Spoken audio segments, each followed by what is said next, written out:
I'm going to start with the Daily Graphic this morning. Beautiful. Because our brother, our pastor, is the lead story. Okay, which one? Don't abuse power. Thank you. Reverend Wengam tells politicians and leaders. This story is by Dixon Wolanyo Duche.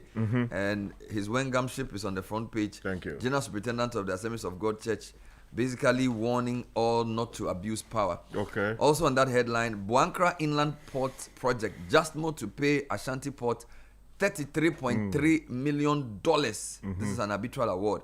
Sam Jonah charges universities to shift from rote learning, and minister urges Blue Water Gas to lead fight against water pollution. All these and more on the Daily Graphic. Okay, let me take you to some other newspapers for this morning. I have the Ghanaian Times this morning. Parliament passes Appropriation Bill. Government to spend some 357.1 billion Ghana cedis in 2026. Comes with a photograph of the Honorable Dr. Atu Forson. Also, the story you spoke about is also on the front page of the Ghanaian Times this morning. Political leadership must pursue national vision. Reverend Wengam quoted here as saying. And then also some 236, no, actually 636 blue water guards deployed to combat illegal mining and protect the environment. Let me give you the daily guide. They are leading with the Buankra inland port dispute. Justmoh to pay Ashanti Port. I like the figure, $333.3 million. It's like Jeremiah 33:3. I know, right? Do you know what is there? I don't know what is It's called Heaven's telephone number. Okay. Call to me and I will answer. And I will show you great and mighty things which you know not. Okay. Do you know the Ewe version? No, clean out. Yom eye ma to now. Okay. Eye ma the nuga kakosi o menya afia. Okay. You have to go and learn it. Okay. Reverend Wengam slams abuse of power. Do you know talk with streets for now? I don't know it. You don't know it. Farmers okay, bear teeth over. Farmers bear. Anyway, let's make progress. Farmers bear teeth over raw rubber export ban. So, Sky, this is an interesting one. Okay. There's a call for the ban of raw rubber export, and it's sort of divided a group of people. Okay. Manson Kwanta MP launches scholarship to boost human capital, and Ashanti NDC organizer declares chairmanship bid. All those on the Daily Guide front page. Okay, let me take you to the Ghanaian publisher for this morning. Boankra port dispute. Justmoh ordered to pay some 3.3 million US dollars. Yep. Also, the minority leader on the front page this morning. Minority would defend democratic values, quoting Apenyo Mark. The Inquisitor has an interesting headline: The Iyoko Scare, Door Xmas for Gamers. There's a photo of Raymond Archer, Iyoko boss. Also, Kokobot defends Cocoa Road suspension, with Randy Abbey on the front page. Local government minister ends sanitation drive for Christmas. And let's remember the vulnerable joining UTI. This is Dr. Matthew Opoku Prempe. Meanwhile, MIF and Goldfield strategize for investment opportunities. That is very important. I take you to the Chronicle for this morning. Again, the story about Justmoh makes the front page. Another story says Kwabene Japan gains ground in the north. His photograph is here. Some other stories make the front page of the Chronicle. The Daily Gist, how GRA awarded 85 million Ghana City contracts to ghost auto companies, part 1. There's a photo of a couple of former officials of the GRA. Dr. Baumia didn't cause MPP defeat. Sticker confesses. Also, 2 MPs dragged to court over GRA board job. And Atu Forson faces charge over selective ex gratia payments. All these and more on the front page of the Daily Gist. The News Center says this morning, Oforiata's U.S. lawyer slams OSP, cites illegal warrants, legal breaches, misused Interpol notice, and no crime identified, etc. Also on the front page this morning, Iyoko, we are told, is apologizing over delayed response in Buffer Store case. Moving to the publisher, the new one, NDC can't kick me out of ECOWAS Parliament, or Sahin Apenyo Marking is on the front page. Meanwhile, 7 killed in road crashes. We don't know the period. Celestine Donko pushes road safety campaign, and robbers killed in Gozi over iPhone 11. Oh no. Let me take you to the Informer. Apenyo Marking vows to complete ECOWAS term. His photograph is here. As Santehene rejects inclusion of Queen Mothers in House of Chiefs. Charlie, no go agree. The Herald Tribunal orders 333.3 million refund in Buankra Inland Project. That story is very popular today. Okujeto's inheritance fraud case pushed to January. Also, claims of political motive could stall Oforiata's extradition, according to a law professor. And as minister tells assemblies to keep Accra clean for visitors. Let me take you to the Republic Press. Accra traffic returns. Traders low sale mantra rings true again. Also on the front page this morning, High Court rebukes Yoko over delays in buffer stock case. Charlie, I was in Accra over the weekend and I regretted it. Bro, human traffic, car traffic, Charlie. Things being so traffic. Charlie. Oh my God. Yama. Chaka. Charlie. The Ghanaian Point, despite Automobile Museum honored as landmark project at Ghana Construction Industry Awards, also 3 arrested in Volta region for impersonating speaker and IGP in elaborate social media scam. And Baumia secures unanimous backing from Damongo MPP grassroots leaders. Okay, Mahama has ordered $78 million release to complete the Takrade Agona Nkwanta Road. Oh, beautiful. What That's is important. interesting in that story is that the money is going to Justmoh. Justmoh. The same company that has been it has won ordered to 33 pay million. 33 million. So if the 78 is paid, now they net it. Oh, okay. So Yeah, we are paying them or they are paying us? So Justmoh has been ordered to pay $33.3 million To us? No, to Ashanti Construction. Okay. In the arbitral award that's on all the front pages. Okay. But the president over the weekend visited some road projects and he directed the Ministry of Finance to beautiful. release $78 million Very important. to Justmoh Yes. to settle all outstanding payment certificates. So Thank I'm saying that the accountant today will just 78 in 33 out. We are still cool. That's the whole story. Let's move on. Let me take you to the custodian newspaper. Ghana's democracy under threat. Minority leader rings alarm bells. Also on the front page this morning, Joyce Bauer roasted on social media. Why are they roasting her? Please spare the young woman. City newsroom before you come to. Okay, let's do BNFT first. The BNFT says this morning, BOG touts bank listings to anchor long-term savings. Also, the listing drought is over as First Atlantic marks first GSE IPO in 7 years. Bernard. All right, I'll go online quickly. Baby 5 others die in late night fire at Buankra, Minshia. This is City newsroom online. Really tragic story. Also, BOG governor says legislative reform will prevent return to 2022 financial crisis. In other stories, Cocoa Board warns cocoa value slump could hit next year's FOB price, and police raid Tamale in anti-narcotics operation. Keep an eye on Tamale. Lots of police activity there. Meanwhile, there was a temporary blackout in part of Greater Kumasi. We are told there was a Gridco issue. Okay. And police are probing the theft of a baby at One Heart Hospital. Charlie. 2 nurses picked up. ChannelOneNewsOnline.com also leads with a blackout story in parts of the Ashanti region. Meanwhile, road sector cleanup must not delay payments. Construction chamber, they want their money before Christmas. But Ghana, the government has paid some, so let's be happy. No, they've directed some to be paid, but some to Charlie, that is delaying. So the road sector, they were on CNR yesterday, and Emmanuel Cherry says they have to release the money before other problems emerge.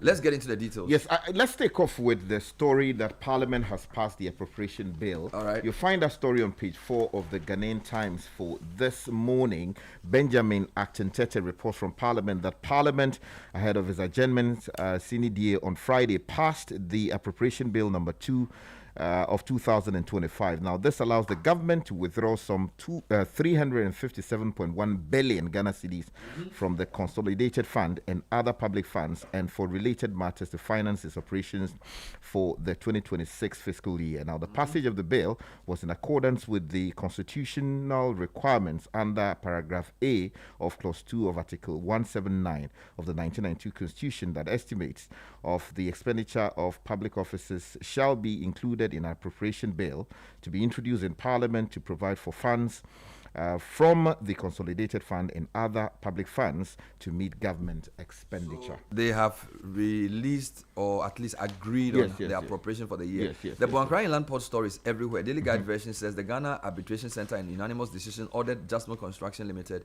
to refund $3.3 million to Ashanti Port Services Limited as the outstanding balance of advance mobilization payments arising from dispute over the Buankra Inland Port project. The amount is to attract simple interest at a rate of 4% per annum, calculated from 30 days after receipt of the award until full payment is made. Conversely, the tribunal directed Ashanti Port Services to also pay Justmoh an amount of $4.1 million as compensation for earthwork. So I'm sure they will net that off, and there will be about $29 million paid to Ashanti. On cost, the tribunal ordered Justmoh to pay 75% of Ashanti Port's legal fees, as well as 75% of the claimant's share of the arbitrators and administrators' fees. Now, these details are given in a story after the February 12, 2024 Ghana Arbitration Center constituted a 3-member tribunal comprising Emmanuel Amofa, Professor Richard Frimpong, and Justice Nenia Megache, who served as chair. And this is essentially in relation to an arbitration hearing at the instance of the Ashanti company, Ashanti Port Services, who said they disputed the amount that Justmoh said they had spent on doing some preliminary works. So it was basically to align issues around how much was spent and who owes who. Following the exchange of affidavits and written submissions, the tribunal conducted an online oral hearing on April the 2nd, during which both parties represented by counsel made detailed submissions on the preliminary issues. Ashanti Port argued that the cost of the earthworks did not exceed an estimated $4 million,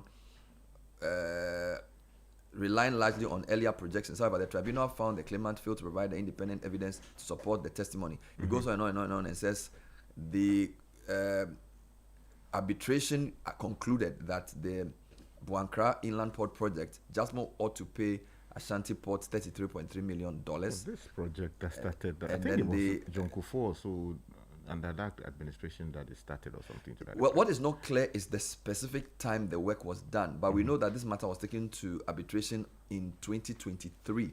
So it's traveled 2 years or 2.5 years. And Sky, this is still shorter than what would have happened in normal litigation. Yeah, I mean, arbitration is always... The details are on almost all the front pages, so you may want to pick the paper and read this. I just wanted to say something quickly in relation to payments. Yes. The president has also ordered I have the story an amount of 78 million dollars be paid to Justmoh in an unrelated matter. Yes, so if you go to page 21 of the Ghanaian Times, President inspects roadworks in 2 regions, directs Finance Minister to release funds for completion of projects. Julius Yaupetete reports that President John Dramani Mahama spent his weekend in 2 regions, acquainting himself with the progress of work on some major road projects in the country. Now, the working visit took the President to the Western region on Saturday, where he inspected works on the 23-kilometer Takoradi-Agona-Nkwanta Junction Road.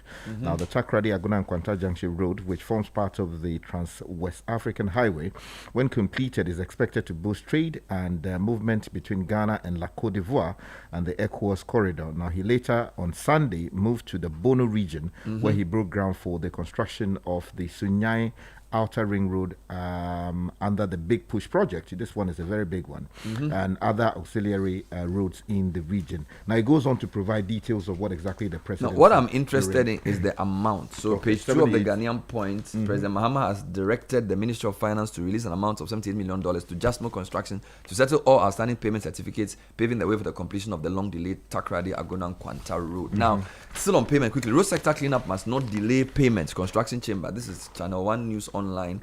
President of the Chamber, Emmanuel Cherry, has commended the government for steps taken to sanitize the road construction sector while calling for urgent action to clear outstanding payments owed to contractors. His comments follow a directive by the president for the release of $1 billion to road contractors who have been owed by the state since 2017. The president said the payments were expected to be made before Christmas. And today's when? Charlie, I bet you. Today is 20 what? 22nd. So the president is saying that they should release the money before Christmas. Very to spoil $1 billion. President announced this during a sword cutting at the Sunyani Atronie Achirinsua Road project in Bono. Yes. Oh, Charlie. God bless the president. To release the money. Yes, for release that. So they should also let the money flow. Yeah, some for find its way because we too we there here. We made the advocacy. No, we don't need it. It's the money should go into the economy. Oh, what are you saying? Come on, please. Do you know that January is coming? Tom should not come, sister. Don't come and sit on my happiness. Let me take you to page 3 of the Ghanaian Publisher this morning.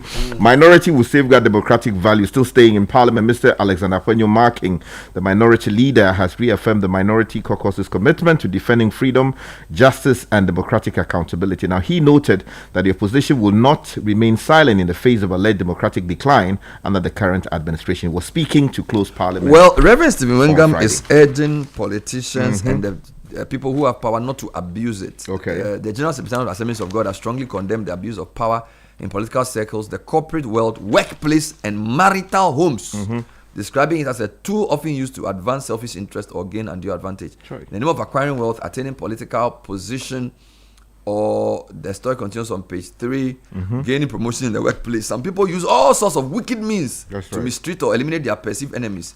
This is what King Herod attempted to do against baby Jesus, and such crude methods we must eschew as political leaders or private individuals, he urged. He was delivering the sermon at the forecourt of the State House in Accra last Thursday at the Festival of Nine Lessons and Carols hosted by Parliament. He used to cover that a lot. Yes.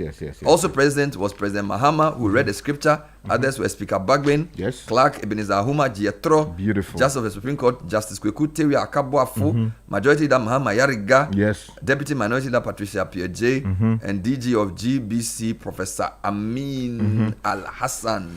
Yeah, it was beautiful seeing the variety of cultures that we have across the And Pastor Wengam said we must reconcile with God vertically and reconcile with our neighbors horizontally, colleagues, spouses, and children. Yeah.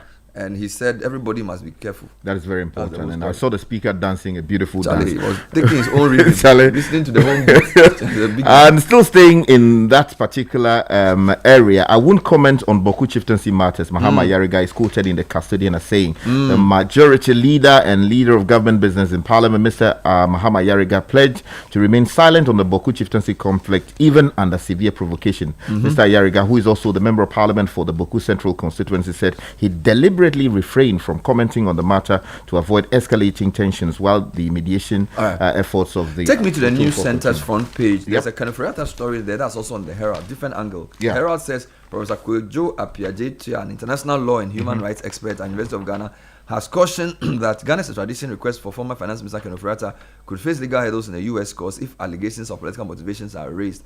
According to him, while U.S. courts will primarily assess whether the legal requirements for extradition have been met, claims of political persecution could complicate the process. Yeah, if you go to page 2 of the News Center, Furiata's U.S. lawyer slams OSP, and the story is by Elvis Darko, and it says the Office of the Special Prosecutor is facing mounting criticism over its handling of the Ken Furiata matter, amid strong claims from the former finance minister's U.S.-based lawyer that the anti-graft body has failed to establish any crime and has instead embarked on what he describes as a personal and politically motivated pursuit. So you know that under the rules when it comes to extradition, where there is evidence that there's political prosecution or persecution, as some people actually call it, there may be refusal in appropriate cases of There's an request interesting for story I'm reading. 2 MPs dragged to court over GRA board job. The story is the appointment of 2, this is DDGs by the way, of 2 NDC sitting members of parliament at the GRA has come under legal scrutiny as a private legal practitioner has filed a lawsuit questioning the legality of their inclusion.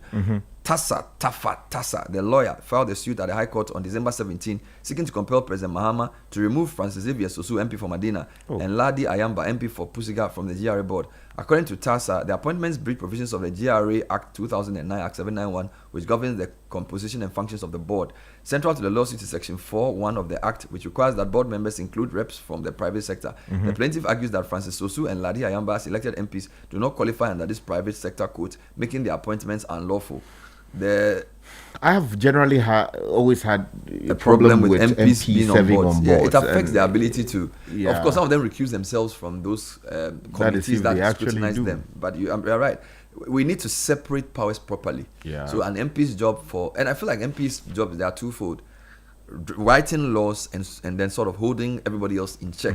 That requires that they keep themselves away from some of these board appointments. Exactly. But finally, Dr. Ato Forson has been hauled before Shraj over ex gratia matters. Now, the Minister for Finance, according to the News Center page 2, Dr. Kazel Ato Forson has been dragged before the Commission on Human Rights and Administrative Justice Shraj over allegations of selective and biased payment of ex gratia benefits to the Speaker and members of Parliament, while excluding those who served in the executive arm of government. We'll end the newspaper review here. Thank you, Richard Sky. Coming up next is the City Business News. Huh?